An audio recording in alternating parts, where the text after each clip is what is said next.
Hey, welcome to another episode of the Caroline Glick Show. Last week, we found out that, I think like over a month ago, the Chinese President Xi invited Prime Minister Netanyahu to a state visit in China.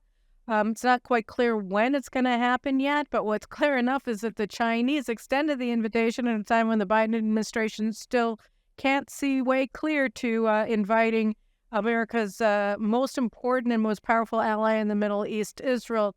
You can't seem to invite the prime minister to the White House. So the Israeli media, as is its wont, because it's entirely superficial and doesn't understand anything, said that the whole thing about the China visit is just a way to get back at Biden. And I talked about this at length in several television appearances last week here, that Israel has extremely important ties with China, and China itself is an extremely important country for Israel and the region and the world. And as a result of both of those things, both Israeli-Chinese bilateral relations and also China's rising importance in the region, Israel wants to have good relations with China. And regardless, even if Biden had already invited Netanyahu back and forth to the White House 17 times since he assumed office in January, Netanyahu still would have to go to China and meet with Xi, and there's a lot to be done at that meeting. So I thought it was really important to explore the issue of Israeli-Chinese ties and also of Israel's position as a regional power, and finally, China's rising power in the region and its significance for Israel on this show. And the first person that came to mind, and I was thrilled that she was able to join me to have here as my guest, is Carice Witte. Carice Witte, a dozen or so years ago, founded an extremely important organization called the Signal Group, which at least initially has been devoted to expanding Israeli-Chinese academic cooperation, and they've branched out to other issues. So I'm really pleased to welcome you, Carice Witte. Witte, not Wit. It's spelled Witte, pronounced Witte, just like my name is Caroline, spelled Caroline. So everybody has their problems. But so Carice Witte, I'm so glad that you joined me today. So first of all, welcome. Thank you so much. It's really exciting to be here, my first time. Yeah, and definitely not the last. So I just want to, first of all, can you explain what it is exactly that the Signal Group does? Yes. It's important. It's an important group, and you guys should know all about it. Yeah, absolutely. So about 13 years ago, it was pretty clear that China was on the rise. It was about to become the second largest economy, and that as a result, it was going to need more energy. It would be moving towards the Middle East, and it decided it was going to become the world's innovators, not just factory. And therefore, I figured it would eventually be coming to Israel because we already were known as an innovation powerhouse. And it was around that time that the Startup Nation also was published. That's absolutely right. Exactly right. And so I was also aware, because I had a China background, I studied China at Yale University. I had spent time working in China in the mid-'80s, a very different time and a very different China in many ways, not all. And it was also clear to me that China's understanding of this region was not strong. We're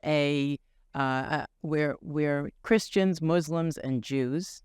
And if you think about it, the Chinese come from a totally different background. They're Buddhist, Taoist, communist, atheist. And the one God mentality doesn't really fit into their construct. So how are they going to move into our region and maintain the stability they need for the energy and the innovation if they don't have a solid understanding of what it's like here? So the idea was to reach out to the current and future leaders, the future through the universities. As you mentioned, we established a sort of unconventional academic relationship where we bring Chinese faculty to Israel, they study here, and they go back and teach. And we also study Israel? Yes, they go through a master's degree program at Ben Gurion University in stable care. It's in English, and they do only one semester. But because they're already faculty, it gives them a lot of meat in order to be able to teach. And then we help them develop a course that they go back and teach, and it's done, under the administration of the academics at Ben Gurion, who are the experts. So they have a relatively robust ability to go back, given the fact that there are no real experts on Israel, or there weren't at the time. So we work now with about 20 universities. And at the same time, back in 2011, we started working with the policy advisors in Beijing, bringing experts from Israel on regional issues, the Iran problem, or energy, a range of topics of mutual interest. And we would go to Beijing and conduct a series of briefings with institutes of the party and of the government. And we have done that up until COVID. During COVID, it moved online. And now that we're past COVID, we're looking towards going back in October to continue this dialogue. The level of intensity of those exchanges pre-COVID. I mean, how often were these exchanges going on? 4 or 5 times a year. Wow. An official track 2 dialogue twice a year, and then briefings conducted, at least quarterly. Wow. So that's very intense. Do you have an office in China as well, or just everything is out of Everything Israel? is based here. We do have one coordinator who works with us who's based in Beijing. Chinese? She's Chinese, and she's very helpful, but we are centered 100% in Israel, in Ramat Gan. Do you speak Chinese? 我的中文很不好. My Chinese is you not... You just ordered Chinese food. That's what you... I actually said my Chinese is very weak because when I moved here, when I made Aliyah, we didn't have official relations with China. 1987. We didn't officially sign that agreement until 1992. Right.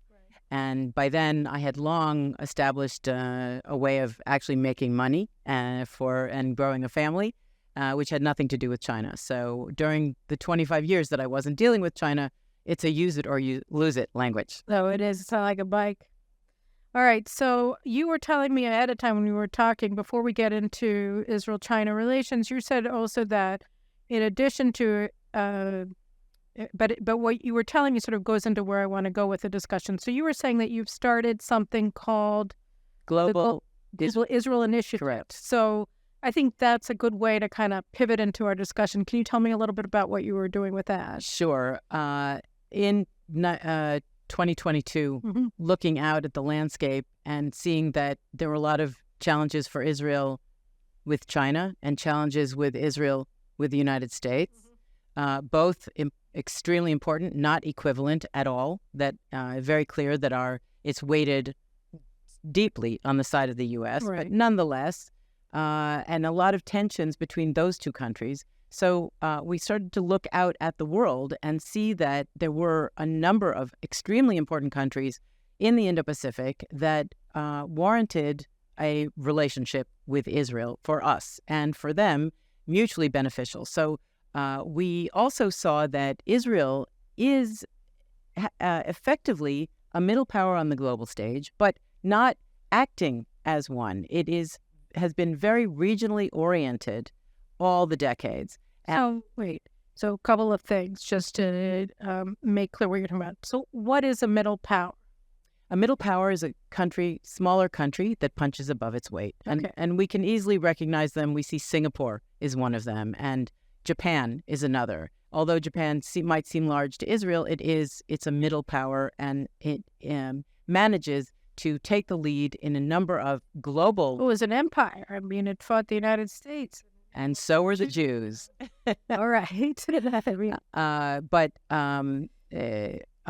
even India is still a middle power. It's moving to be a great power.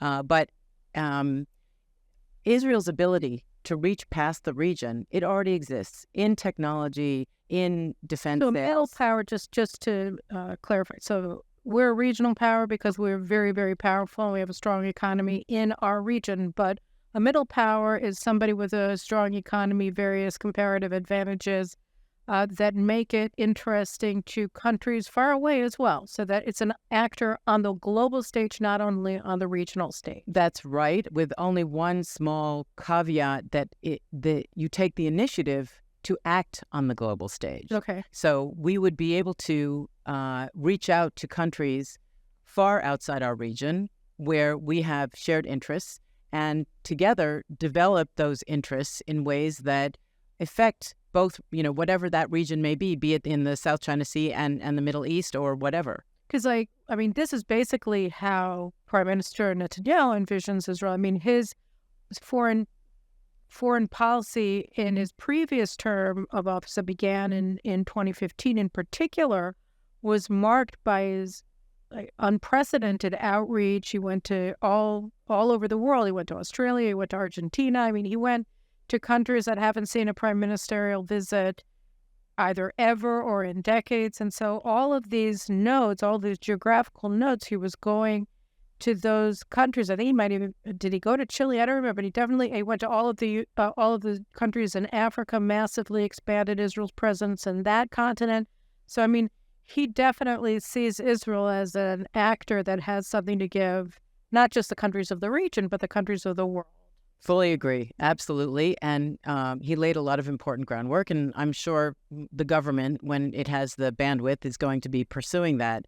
But as a nation, we're not yet there. Mm-hmm. And we want to make our small contribution through the access that we've cultivated over the years working directly with China, and since 2019 building a network of China and foreign policy experts globally, which we have done through conducting a number of online events on a very consistent basis, and unite that power in order to work with countries in the Indo-Pacific, bring in countries from the Middle East where relevant, Abraham Accord countries, etc., and Europe, and of course China and the U.S. where relevant, but mainly to focus on Japan, Australia. And our peer nations. That's right. And there are many areas where I think once we start digging, we'll find a lot of shared interests where we can put together different constellations of countries that want to work together, with Israel taking the initiative.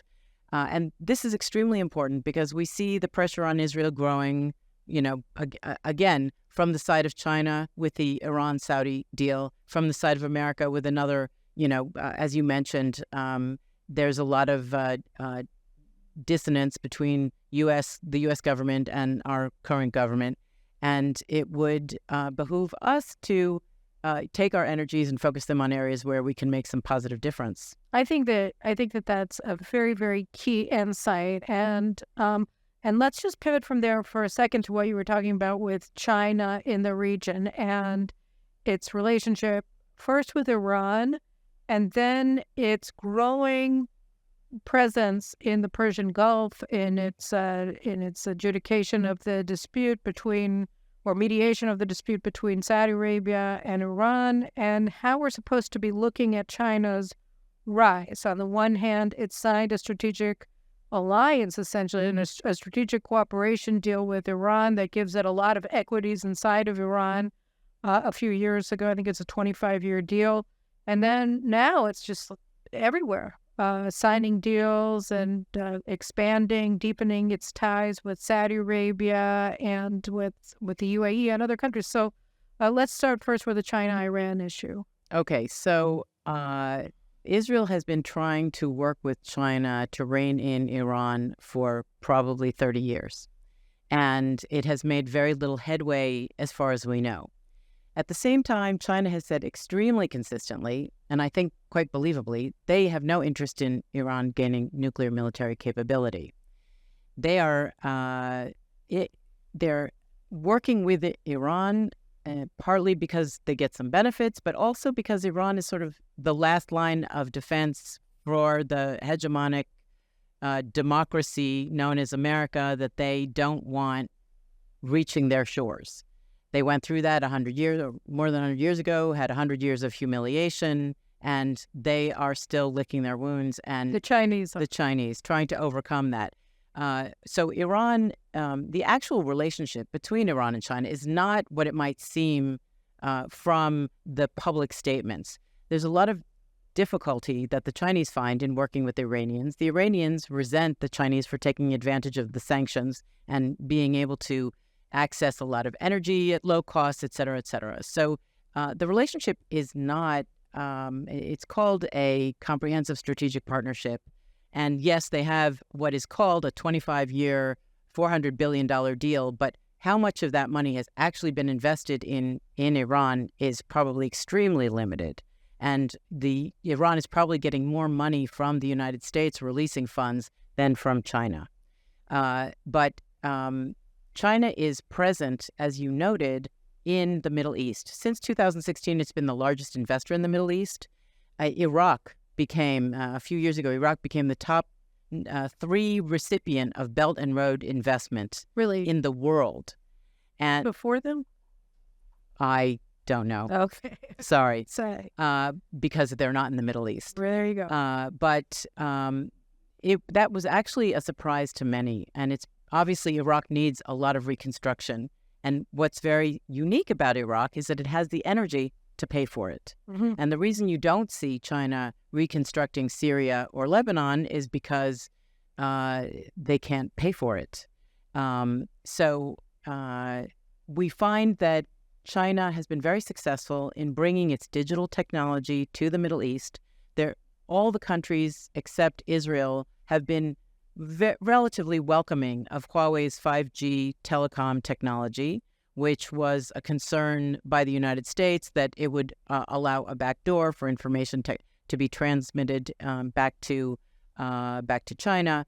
And the countries of the Middle East have less concern about that. Israel was never going to consider it. It was never a possibility, and we don't work with Huawei in that way.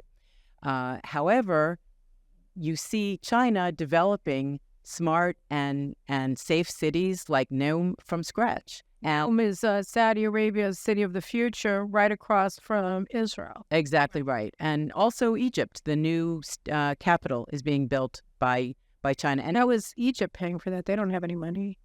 Yes, Egypt has done. They have a lot of a complex relationship with China, and I think that the support that they get from China is very welcomed by Israel, certainly, because they're we don't want to see that country cave in and disintegrate, and China contributes in a positive way, and China makes many positive contributions across the Middle East.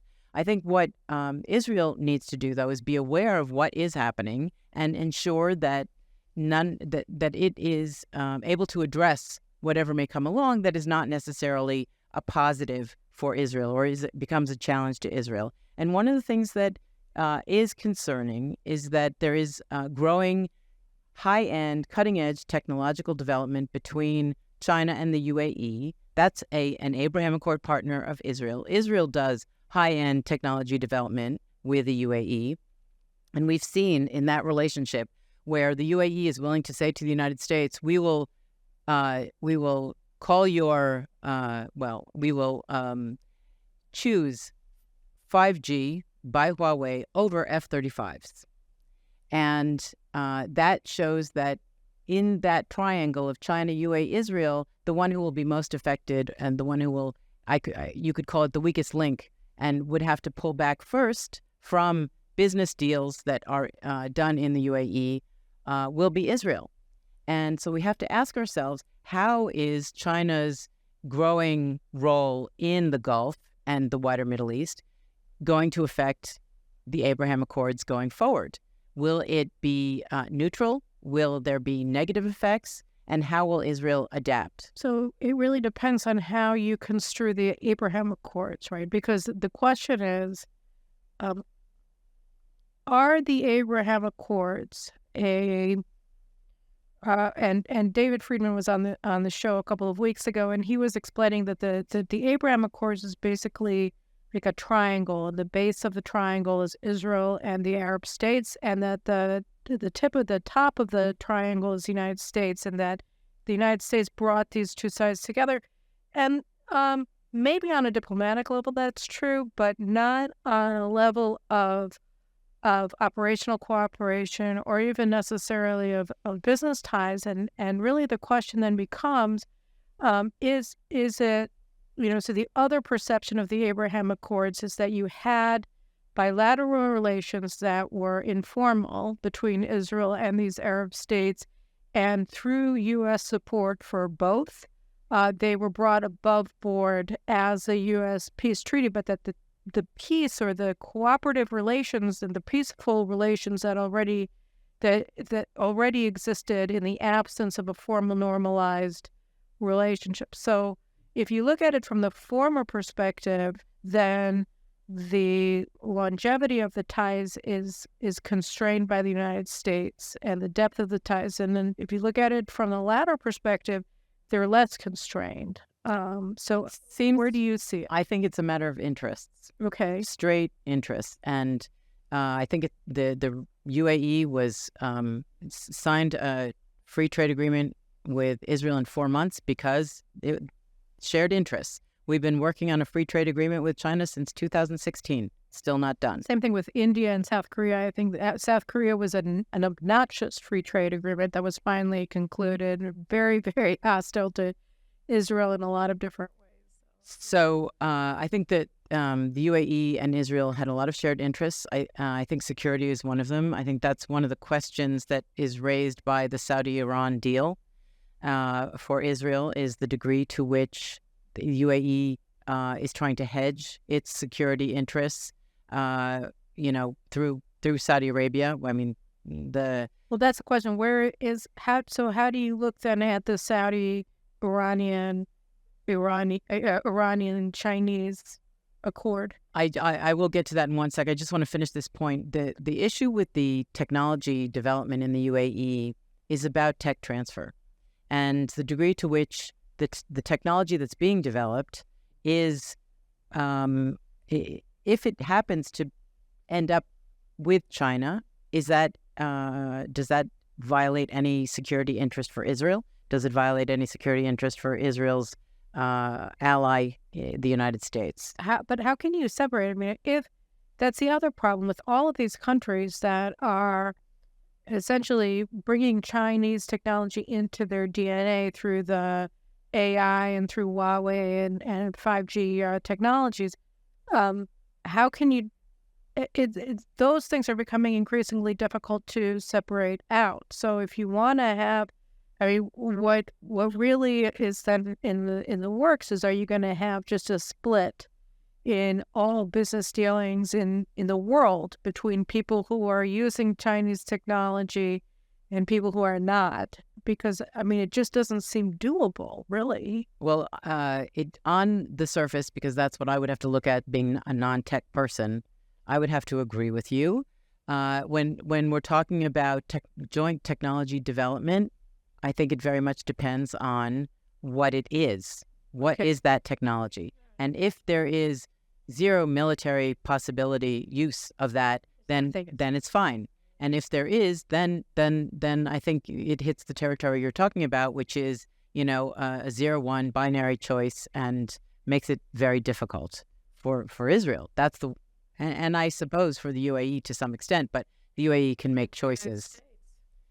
When we're talking about the Iran-Saudi agreement, we have to remember that Saudi Arabia brought this almost done deal to the Chinese and said, please wrap this up with a pretty bow, because there are two reasons. One, as we mentioned earlier, China has gives a lot of technological support and input to Saudi Arabia, which supports its Vision 2030 and its futuristic hopes for the country.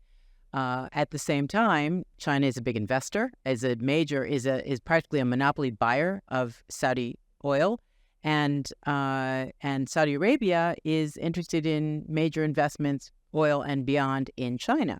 So they have a lot of mutual interests. The other side of that coin is that Saudi Arabia is aware that Iran is extremely dependent on China, and there's less chance, at least the assumption was, there would be less chance that Iran would disrupt or violate the agreement if it meant China losing face, China becoming upset, angry, etc., because Iran needs China. So there was a number of reasons why China offered a better brokerage venue than anyone else.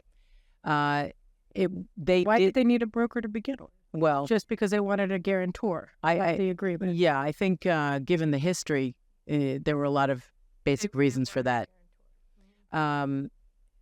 What that ended up doing is, I mean, on the face of it, and the first reactions were, okay, the Chinese can't really enforce it. It doesn't have a lot of teeth. It may or may not fly, may or may not last. If it does, great. If it doesn't, what did we lose? The fact of it was really the power of it. It put wind in China's diplomatic sails. It's the first real deal, serious deal that China's ever succeeded in concluding.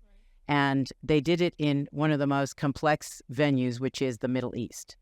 This put wind in Iran's sails that it seemed to feel the ability to then come out publicly and say that just after the UAE froze its membership in the combined military force in the Indo-Pacific of something like 38 countries. So Iran... The U.S.-led military force in the Indo-Pacific. Correct. And just days later, Iran says, we're going to lead a joint naval defense force with our friends in the Gulf and India and Pakistan. Now, whether or not that ever happens, and it probably won't, the fact that they had that they felt comfortable going public with such a major statement, I think is because of the sense that they have China behind them, that this was a very public, successful agreement. And then I can't make a direct line between the dots, but I think we should notice that Israel was attacked on 3 fronts for the first time in over a decade. So it gave wind to Iran, but also China picked up the Qin Gang, the foreign minister of China, picked up the phone for the first time ever, and to our foreign minister and to the Palestinian Authority foreign minister, and said, we are now ready to help you solve the Palestinian conflict and take it to the United Nations to be adjudicated by the international community. And you and your audience well know how welcome Israel is in the United Nations and how the votes go. Meantime, Xi had Abu Mazen, Mahmoud Abbas, the PA leader, in Beijing a week and a half ago for an official visit. Exactly, following up on that phone call in order to discuss how China could now become the broker for the Palestinian conflict. And this creates complexities for Israel, and I think also for the United States, which I don't know how much either one is paying attention to this whole process, because they rightly say it's never going to happen because we're in charge of it, we the Americans, and Israel has a say. However, there's a process, and through the process that the Chinese lead, it's very hard to know what will evolve. But we can pretty much assume that history has shown us China. It's not the first time China has made this recommendation. It's just the most public, most official. For the past 5 years, they've been holding Palestinian-Israeli talks with people who are not in a position to make official decisions. What, like Track 2 negotiations? They don't call them Track 2. They're hosted by Wang Yi. They're called peace talks. Who's Wang Yi? Wang Yi is, he was the foreign minister of China. Now he's the top diplomat. He's the foreign minister of the party, which is above the foreign minister of the government. Okay. And so he, which is, almost the highest standing you can get, hosts Israelis who are either think tankers. I think the most recent one was a couple of years ago, and there was an official in the opposition, politician from the opposition who participated. And so these discussions have been taking place. I don't remember his name. And are they senior opposition leaders or? No. And the aim is to show, China's aim is to show that it is a peacemaker, and that the global South, of which China sees itself as the leader, which Xi Jinping says, when Biden called all the democracies together, he said, Xi Jinping to and I'm paraphrasing, but you may consider yourself the leader of the developed world. That's about 36 countries. But I head the global South, the developing world, which is over 130 countries. It's a numbers game. And that's why we see that China is very interested in promoting the United Nations as a venue for addressing a variety of issues. For Israel, this is not as an automatic majority. I wouldn't say it's automatic, but it's been cultivating good relations with many countries and is the largest trading partner with many countries, and is aware of the value of that when they are looking to protect their own interests, for example, in Western China or in developments with Hong Kong that took place during COVID. And for Israel, this is not a good solution. And I want to just mention that last year or during the past year, President Xi Jinping has come out with 3 very important initiatives that are designed to reshape global governance in a way that is more conducive to the Chinese system and more recognize Chinese role on the global stage. One is the Global Development Initiative, which is basically designed to been propounded to help the United Nations reach its development goals, and it's received a lot of positive support. The second is the Global Civilization Initiative, and it discusses the definition of human rights, the definition of democracy from the perspective of China, and recognizes civilizations, the ancient. Israel should do well in that, right? I mean, we're an ancient civilization. Not all about not everything is about Israel. I think this has more to do with the United States. Right. It's a way of undermining America. Then there is the one that I think Israel needs to pay the most attention to is the Global Security Initiative, which when after President Xi announced it at the BOA conference last year, head of foreign affairs Wang Yi said, and this can be the new security architecture for the Middle East. And given the fact that we know that China, on the one hand, wants to see stability in this region and wants to contribute in a positive way at the same time, it does lean towards the Palestinians politically. It always has, and it's very clear about that. So we should also recognize that this global security initiative includes indivisible security, or what the Chinese are calling common security. It was indivisible security was originally broached in Helsinki, and it basically says that no country can advance its security if it impinges on the security of another country. And that was Putin's justification for invading Ukraine now, because of NATO was supposedly perceived as impinging on Russia's security, so that justified the invasion. What we need to understand is that global security initiative has been embedded into the Saudi-Iran deal, and it's in the language of the Saudi-Iran deal. It talks about being in the framework of the Global Security Initiative. And that Global Security Initiative is being included in many opportunities for agreements that are being developed between China and other countries. And it is also expected to be a foundational document that would be part of any agreement the Chinese might work towards for the Palestinian-Israeli. So before we go into, I want to pivot from here to the nature of Israel-Chinese ties. But before we do that, just there's a lot to take on.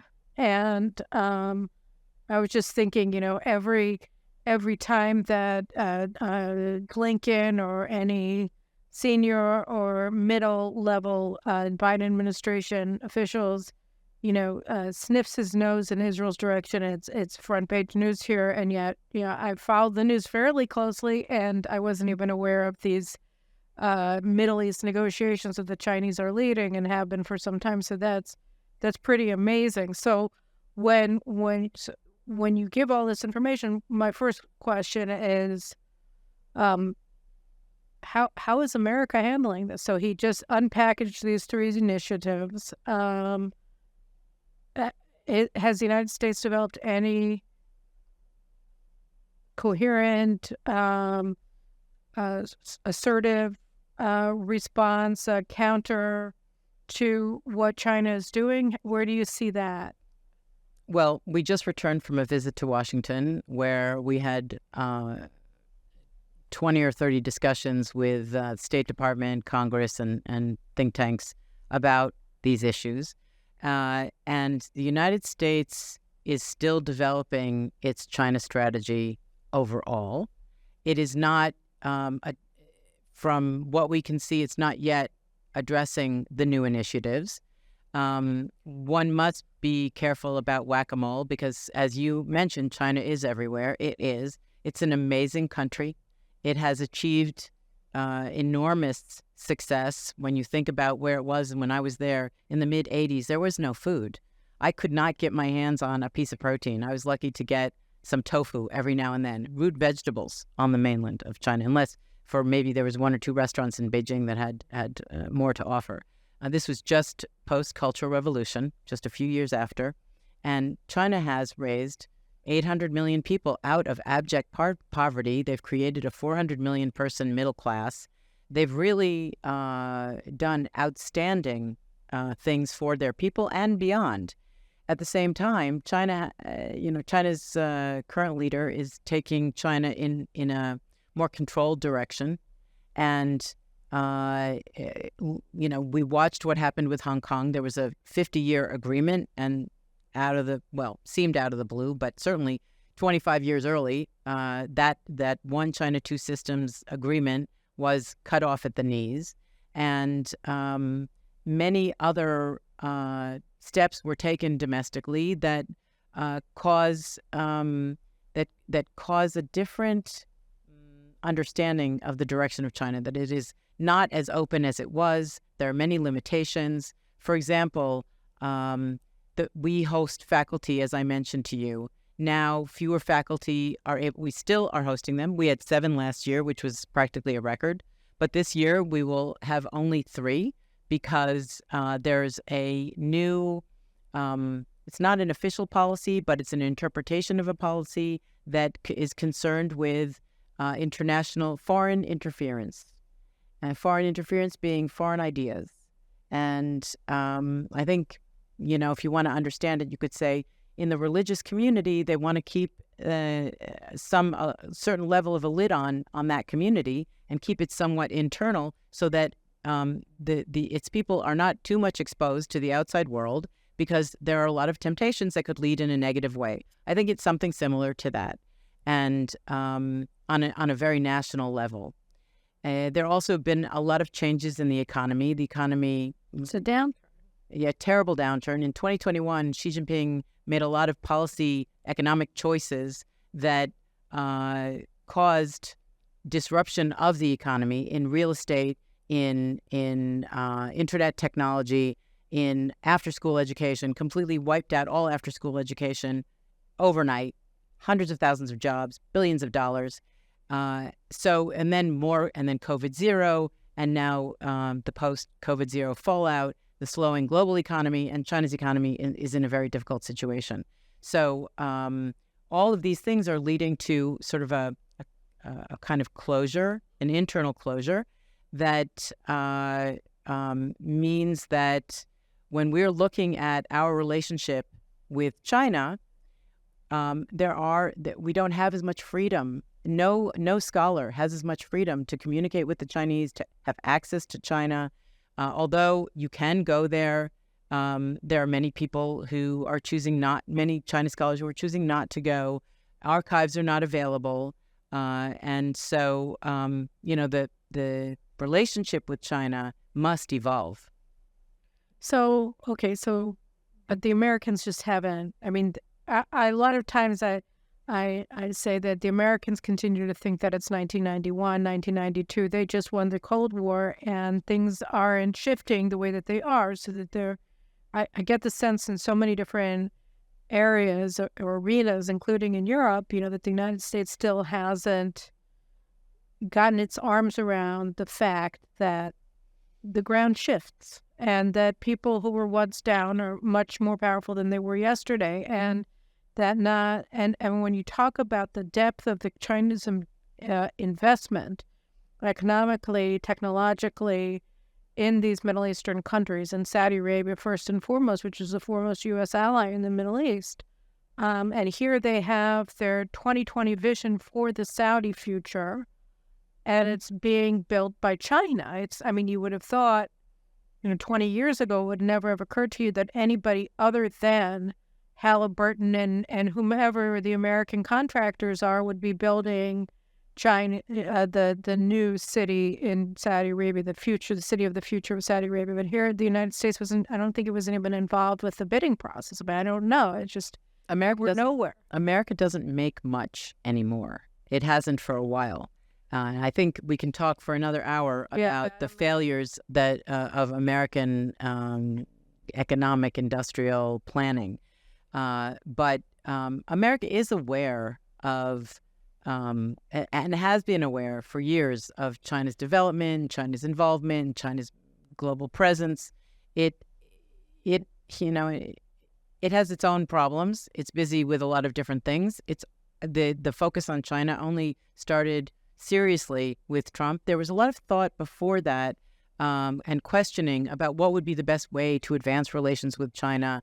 And there was still hope that China was going to become more like the United States, which is a mistake to ever think such a thing. If you study Chinese culture, you know that's not possible. But this has been a long, slow, moving and evolving relationship and awakening for the U.S. The U.S. was first to see China as a challenge. Europe followed. Israel does have points where China is a challenge and where China is important. And I think that's true for every single country.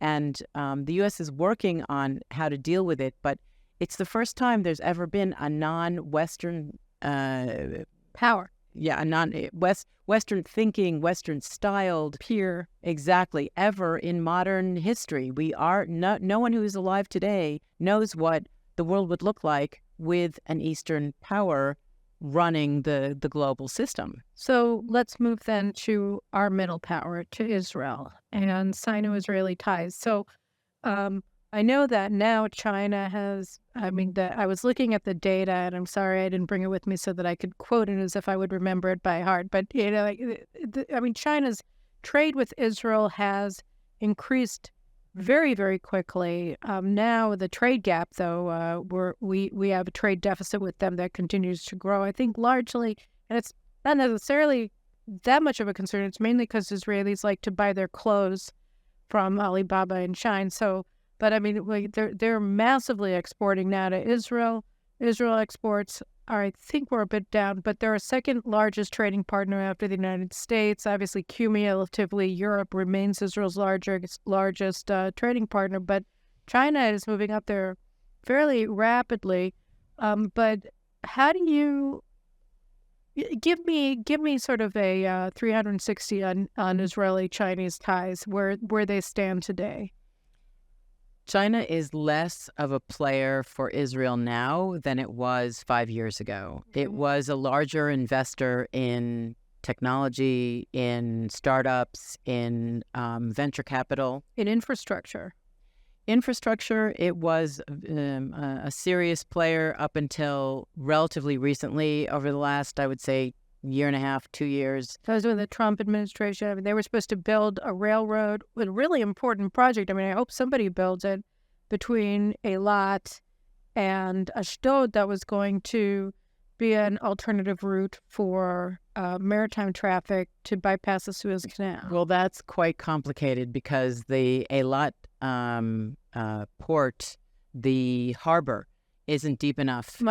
So there would be a lot of ecological damage if it was dug out in order to bring the kind of ships that would make all of that relevant. But for infrastructure, China was able to bid the lowest and give good quality product, but due to a variety of reasons, probably some of which is due to American... A lot of it is American pressure. It seems that the Chinese are getting fewer and fewer contracts. Mm-hmm. Nonetheless, they are still getting contracts. They're still here. They're still working. The Chinese are still investing, but less. And the trade, as you noted, it's not a strategic issue at all. And I think that what's important for Israel is, we're a small economy compared to the Middle East. The trade is in the, $280 billion range for the Middle East. No, it was $280 billion in the Middle East, and we're talking about around $14 billion with Israel. So we're tiny by comparison to the benefits of working with the other countries in the Middle East.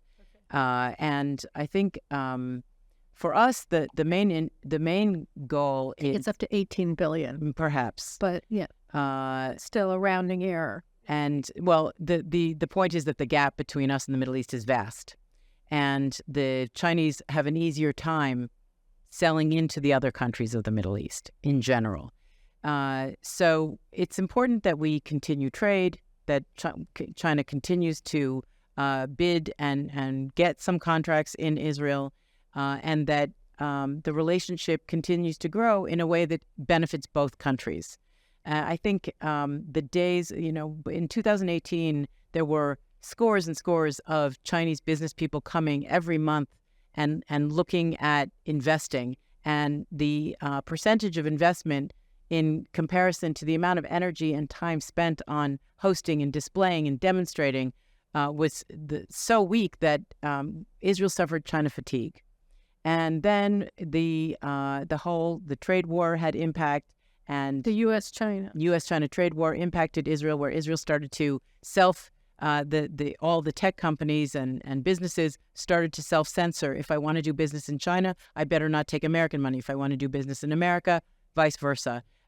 So you see a kind of divide created internally of its own accord in acknowledgement of the greater geopolitical setting. So relations with China are good overall. There are no from trade. Do we have other? We have your academic exchange.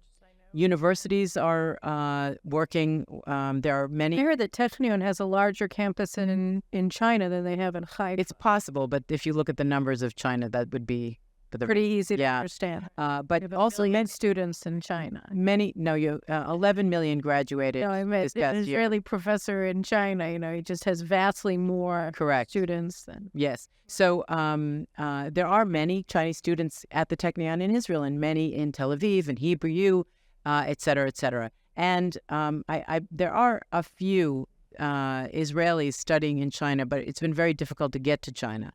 So I don't think that's 100% due to lack of interest, but more due to, just the recent history that China has been not very accessible.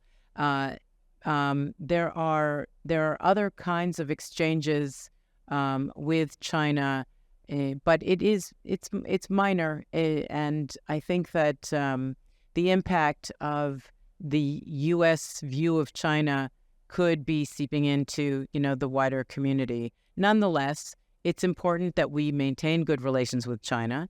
It's, as you noted at the outset of this discussion, it is a rising superpower. It is currently a major power, and it will be it will be in our lives for, the foreseeable future in serious ways. So I look at, we have a common friend, David Goldman, who I know does a lot of work with you with Signal, and so I don't remember whether it was in a private conversation or whether he was here on the show, but I think I can say it because he hasn't hidden this view at all. But he said, look, Benjamin Netanyahu has a very clear message that he has to give to Xi Jinping, which is, look, nice economy, you got there, it'd be a shame if something happened to it. You have economic interests in stability in the Middle East. And if you stand by and allow Iran to become a nuclear weapons-wielding state, then Israel's going to have to attack it. And your interests are going to be harmed by this. And, you have your economic interests. We also do. We also have our existential interests. And, this is what you can expect if this is allowed to happen. So, have a nice day, right? And that was his suggestion of what a proper agenda would be for a Netanyahu-Xi meeting. What do you make of that? Right. So we brought this exact message to Xi's policy advisors back in 2013. And it's not on, you said it's economic interests for China. It's existential. If there were a conflagration in this region that's dropped the flow of oil by enough, probably 6-7%, to cause the price of oil to go to $300 a barrel, that's existential for China. Okay. So China and Israel share an existential interest in stability in this region. But there's a couple of issues. First of all, it's a very good point that it's the leadership of China should understand that if Israel feels that's what it needs to do in order to survive, that's what we'll do. At the same time, the Chinese have watched Israel be controlled by the United States in a lot of different ways. In 2000, 2004, it was to not carry out the Harpy drone repair and to keep it, and before that to not complete the sale of the AWACS. Exactly. And then when it was made clear by the Netanyahu government that the message you just outlined, Obama then took steps that made it very clear that he was tying Bibi's hands. So that is a wonderful message to give if you can stand by it. But knowing that the Americans are in the background and can always rein in Israel, one wonders how much the Chinese would take that seriously. So that goes back to my long-standing position that to survive and also to rebuild America's or Israel's strategic position vis-a-vis the United States, Israel has to demonstrate strategic independence when it comes to Iran, and I would argue also with relation to the Palestinians, that the more powerful Israel presents itself to be, the more respect it will command from the United States and by what you say as well from China. So then under these circumstances, then what's the point of going to Beijing?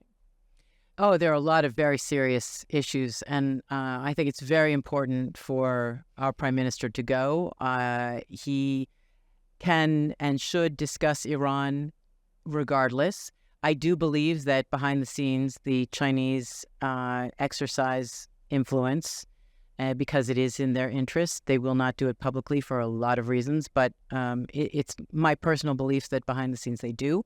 And keeping the message clear on this subject can only help. There's also the Palestinian issue, a discussion about where Israel stands and the stand Israel will take in order to defend our security, and how that relationship needs to be managed, and to perhaps set some parameters with the Chinese with respect to how they're looking to become influencers in this diplomatic arena, and then talk about perhaps the Saudi-Iran deal and what kind of impact that might have had in the regional security and of Iran's interests in, that we have seen through its proxies, which tend to only expand. There's also a very important factor of bringing Israel's solutions to China. We still can do good business together. For example, China suffers from massive flash droughts. Mm-hmm. They have already doing water cooperation with them, aren't we? Very little, and they have massive problems. Israel is the water solution center of the planet, and there are, for example, in Yunnan province, all the hydroelectric plants have come to a stop, which they provide the energy for Shenzhen and Guangzhou, which are the places you talked about, Israelis buying all that stuff. That's where that stuff is made. And it is the manufacturing center of China. They don't have energy because they don't have rain, which means there's not enough water for agriculture, water for drinking. Israel has solutions. That this is a topic that and not to mention agricultural technology. Food security is a top priority for China. This is another area which is completely benign when it comes to concerns by the United States or any kind of security question. And these can be discussed and solutions can be brought. And then there are wider strategic issues which our Prime Minister can raise with China's president. And remembering China's growing global role, Israel must be there. Israel should visit, but it should be done without mystery and without a clouded vision for the people of Israel, so that we can understand why and what and when and how. Okay, so then a couple more aspects to that before we start rounding it out, which is, you mentioned the civilizational thing, their initiative of the Alliance of Civilizations or whatever it's called. The Americans actually, and Khamenei or Khatami, Mohammed Khatami, he had this idea of an alliance of civilizations. I remember this like back in the 1990s for Iran. But the truth is that, Israel is an ancient civilization. The Jewish civilization is a teeny tiny one, but it's certainly influential in the history of the world, and it still exists just like the Chinese civilization does. So one of the things I'm wondering in terms of developing ties with China is how you were saying that China will never be like the United States because it's just so different and it has so many different the historical antecedents of everything that we see are so deep and ingrained in the character of that very enormous nation. But can you have that kind of a dialogue that impresses upon the Chinese the fact that we're both ancient civilizations in a manner that will make any difference in the real world? Or is that just, are they influenced in their thinking by larger philosophical issues, or is it all just very, transactional? How does that work? Well, there's a lot. Xi Jinping has brought much more ideology into the running of China. And it's internal, and that's very significant. However, when is that Chinese or is that communist? Is ideological? I would say it's socialism with Chinese characteristics. I think that's also what Xi Jinping calls it. Okay. And Xi Jinping thought. He has his philosophy of diplomacy, of economy, of education, everything. And Xi Jinping thought is taught in all schools. He has textbooks from grammar school up. All of the party must study Xi Jinping thought. And so ideology has become very, very important. However, when it comes to dealing with the world, it's not about ideology. And yes, China recognizes Israel as a civilization and respects it as a civilization. But when you're looking at one Jewish state in the face of 56 Muslim states, and you're looking at votes and the numbers game, it doesn't matter what civilization, how great your civilization is, how old it is, and how much it has contributed. China would like to see Israel thrive, I am sure. But if it's necessary, if China feels it's necessary to throw Israel under the bus to advance China's interests, well, that's the way it goes. So that's the other thing. You think, because, it really just speaks to the limited nature of the potential then for Israeli-Chinese ties, because if China views its dominant position in the middle in the United Nations as a strategic asset that it's wielding in its competition with the United States, among other things, then really their tendency to throw Israel under the bus is rather high, isn't it? I really can't say that its tendency is high at all. I think that it just is an option that will be used when it feels it's necessary. And just like it will use all other kinds of options with all other kinds of countries in order to advance its own interests, because it feels that it is surrounded. There are U.S. military bases in its near abroad. And if you look at it from Chinese perspective, the U.S. is trying to keep China down, prevent it from growing, doesn't want it to succeed because it would take over the U.S. #1 position, given that you have 350 million hardworking Chinese people and you have an export economy that has so much foreign exchange that it can take a massive lead on investment globally, which is what we have seen. I don't know what will be in the near future given China's weaker economy, but they still have very high reserves, supposedly higher than what is officially listed. And China is going to advance its interests as it should. And America advances its interests as it should.